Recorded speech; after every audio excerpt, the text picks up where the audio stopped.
health insurance, guys. I'm gonna say something. Like a family plan deductible. We do have a family deductible individual. It's all messed up. I'm gonna tell you, I'm gonna go on something that's probably politically controversial. I'm for single payer, okay? I'm for national. Give me British health insurance, all my British friends. Yeah.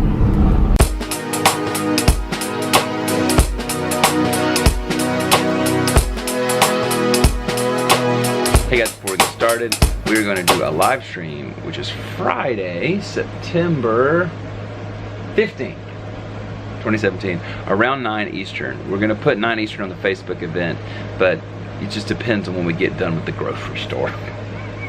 So we're going to do it in the car. And for those of you on YouTube who were lamenting going to Facebook because you don't have a Facebook account, we're going to try to use 2 phones and do it on Facebook Live and YouTube Live. Wow, that's amazing. Wow, that is aggressive. So, but it's gonna be awesome. So anyway, let's get started today. Join us if you can. Wow.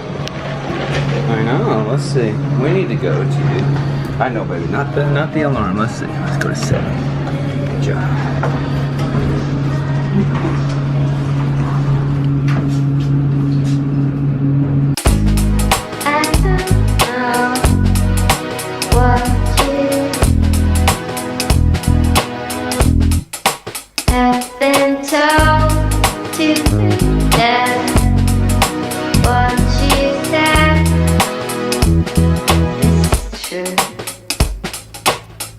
Here, we gotta go to an espresso. There it is.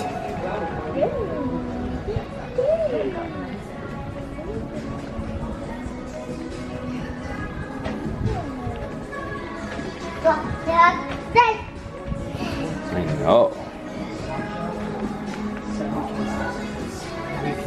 Hello, how are you? Good. We need to get the Verturo coffee. Yeah, we're gonna get a couple different ones. I would take a cup. That would be great. Let's see. You know what? Let me try the. I don't think I've ever tried the caramel. Is that one good? Yeah, Caramelization. Just black will be fine. Yeah, that'd be great. Look, which one should Mom get? Which one should Mom get?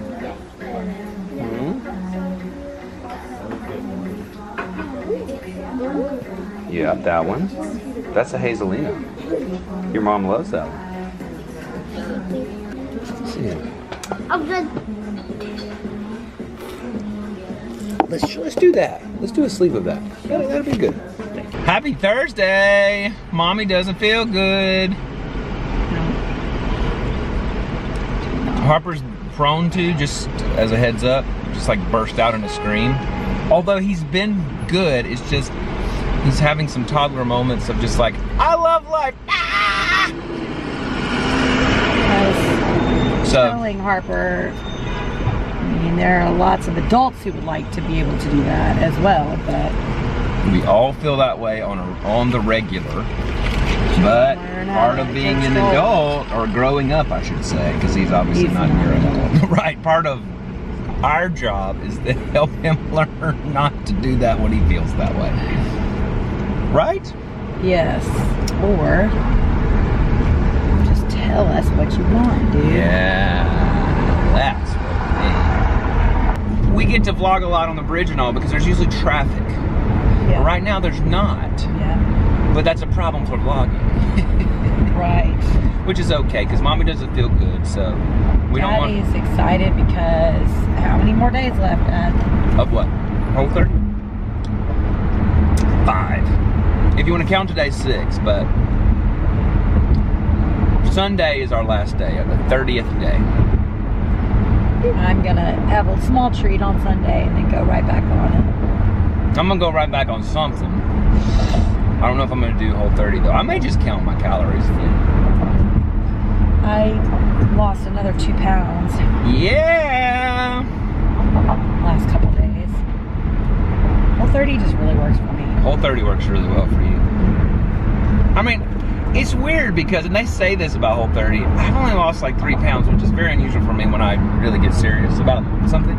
But, you know, everything's looser. I've definitely lost inches. I definitely feel like I look skinnier. Oh, yeah. And they say that, but I told Olivia, I was like, but I want the pounds too.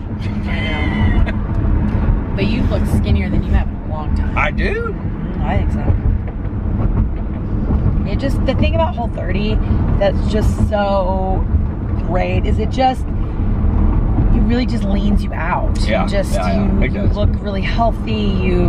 But the question is, when you go back eating other stuff, do you... But the stuff that I remove when doing Whole30 are the things that don't work well with my body anyways. I shouldn't be eating regularly. But like see, not ever, but just not regularly. Yeah, like my once again, I'm just acknowledging that we're getting to go so fast that the camera's not working though. Sorry. Very unusual, people. Very unusual. But see, like and it works well for my body to eat brown rice and stuff like this. I guess the Whole30 people would say no, it doesn't, because look how good you look or whatever. But I don't feel like, you know how some people, like when they take the rice out, they feel a lot better. Like I don't feel that. I feel great. You know what I'm saying? It's not that. But when I eat brown rice and stuff like that, it doesn't affect me that way. In feel, but it affects in the way you look. Yeah, just not everything. The thing is, I think for you, which I think is important, is it rounds your diet out a little bit more. Like I think I mean, I don't know. Do you think though? Because I mean, I don't know. I agree, it makes me eat some other stuff, but I feel like I'm eating a lot. Like I would never eat, like, when I'm regularly eating, I would never eat more than one, like, Larabar in a day. Yeah, I mean, I haven't been doing that anyways. I have, because they're just... I mean, you could always just eat a piece of fruit. No, I know, but, oh, please. Just, I mean, I love fruit, but not for satiating hunger. If I eat an apple, I feel more hungry than I did before. But you don't feel more hungry eating a Larabar? No. That's the dumbest thing I've I ever can't explain it, it's just my body. That's your brain. That's just because you like the way the Larabar tastes better. But I love the way an apple tastes too. No, you do. Yes, I do. I love a good apple.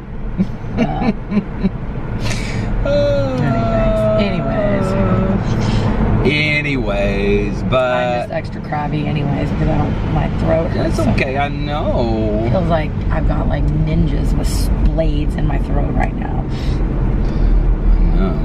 It's like that when you swallow, it hurts when you swallow. I know, you need just like some sort of pain reliever. I know it just masks the symptoms for a while it numbs your throat. But at least you wouldn't every time you swallow. I mean, think about how many times you swallow. You should look it up on Google, how many times you swallow in an hour. Good Lord. I know, it's a lot. And every time if it's like, I just feel bad because for like 2 days, I noticed that Harper, one day on Sunday, it was the worst. He just was like holding his throat. But he never like whined or complained. I would just see him standing there like kind of holding onto his throat like that. And I thought to myself, I was like, because I've never seen him do that before. So I just was like, I wonder if his throat hurts. And literally yesterday, I started feeling like just little symptoms of like, oh wow, my throat feels kind of scratchy. Like, oh, last night when I went to bed, I was like, my throat kind of hurts. Well, in the middle of the night when I woke up this morning, it was that full blown like everything in my nasal cavity is super swollen. I am real susceptible to this kind of stuff all the time. Because a lot of it's because I know I have a really deviated septum, and that really affects things. Well, how do you fix that? They do surgery? Oh yeah, you have to have like a nose job essentially. They break your septum and reset it. It's like a... But then that fixes it? Or? Yeah. Oh my gosh. Hold on, guys. Somebody is... Yep, it fixes it. So... Well, you should go to ENT. Check it out. I need to, although I would never have let an ENT do it. Oh no, but you should just go with me. I'm going soon to one of your riders. She's a tech at a great ENT.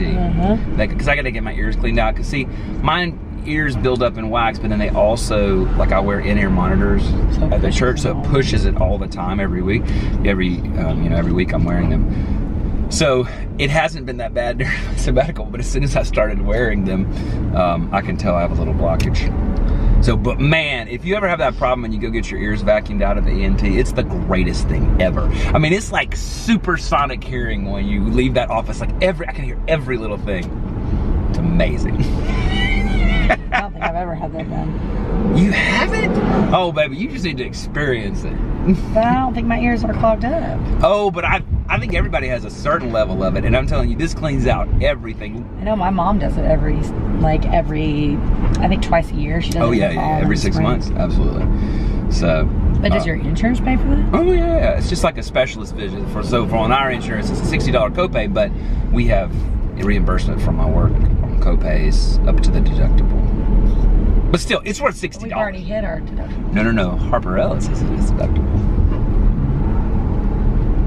Once you hit together the top amount, it's really hard to understand. Health insurance, guys. I'm gonna say something. We had like a family plan deductible. We do have a family deductible and individual. It's all messed up. But I'm gonna tell you, I'm gonna go on something that's probably politically controversial. I'm for single payer, okay?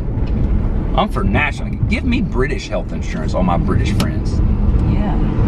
So, I know a lot of people don't feel that way, so. But here's the thing that I learned is that get universal like healthcare, okay?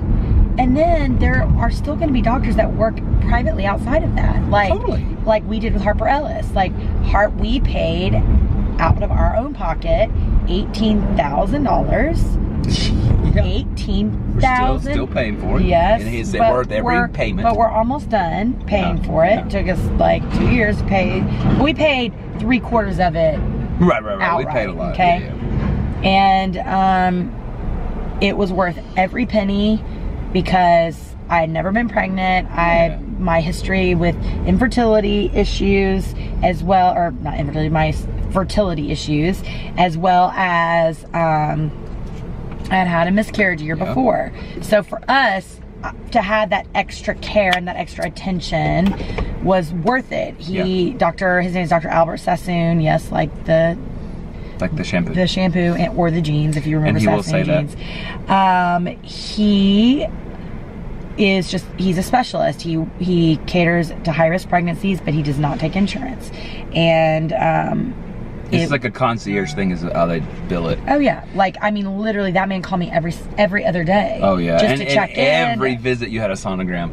Like it was unbelievable. Like I mean, the kind of care I got from that man. Even in the hospital. Oh my gosh. It's like he lived around the corner, so he only did one hospital so that he could just basically get up every day, see his patients. And he came by every single day I was in the hospital. He brought me tea. He brought me chicken broth. He like put me on a really specific diet after my C-section, which was insane actually. And at the time I remember I was so miserable, but yeah, it was fine. It ended up being fine. And like the biggest thing after you have surgery, you have to like do a bowel movement before they'll let you leave the hospital, and that's like such a big thing, especially after having like a C-section, because you're all cut up and have like a surgical incision, and you don't want to push because you don't want.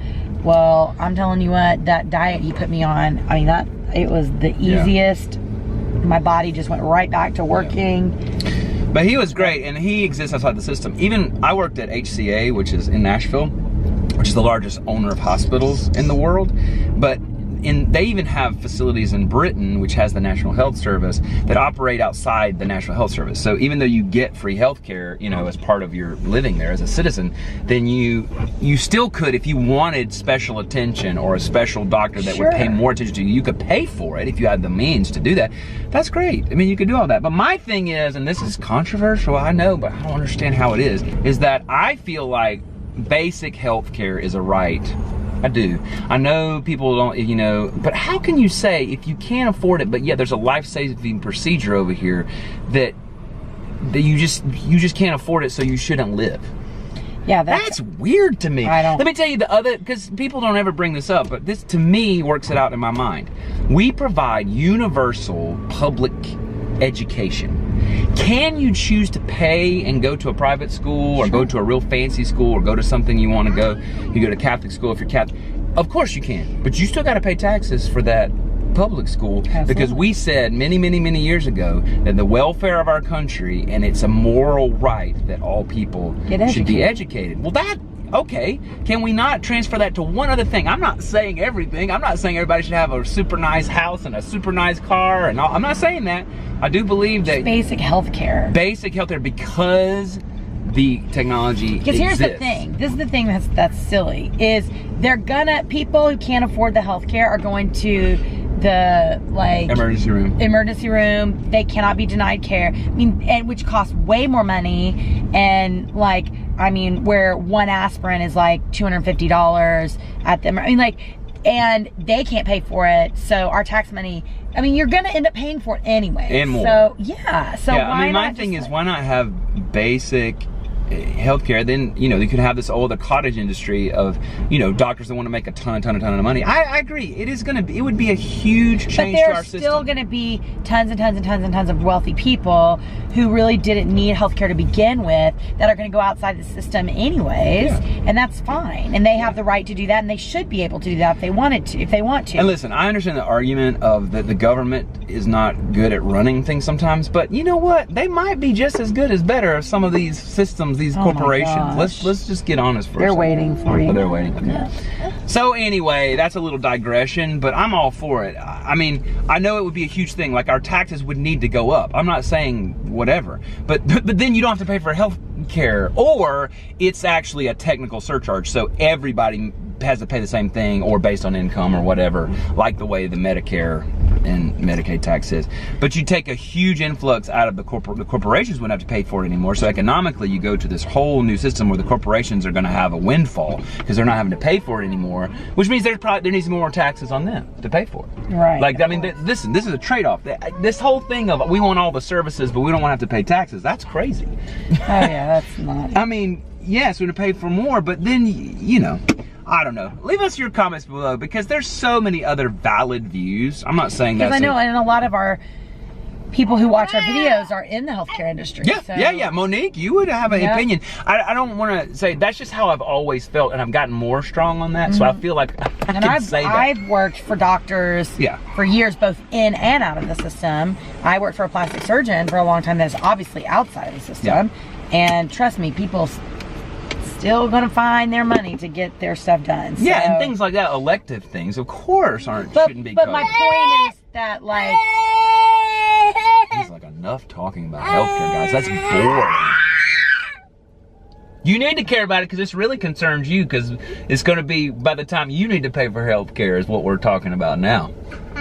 Something's got to be done, though. But I will say, this next baby, that's right, I'm calling it right now. Ooh, amen. Baby. This next baby, I'm gonna do it in the system. Well, we have insurance, yeah. In the system. Well, but I'm saying, like, I'm not gonna do it private like we did last time, because now I feel like, you know, unless we get into it and there's a high-risk situation, then I'm going right back to doctor's assistant. Yeah, absolutely. And we know a lot more about the healthcare system around here now, too. You know, before, I don't think we knew as many doctors and stuff. Now we know other people have had babies with certain doctors, pediatricians, and all that. So, okay, that's been a good talk. What do people say? Good talk. That was a good chat. That was a good chat. I'm so hungry. I'm a little behind. By the time you watch this, hopefully the other one will be up. I'm a little behind because I was exhausted last night. So, gonna get caught up on the vloggities. We love you guys. See you soon.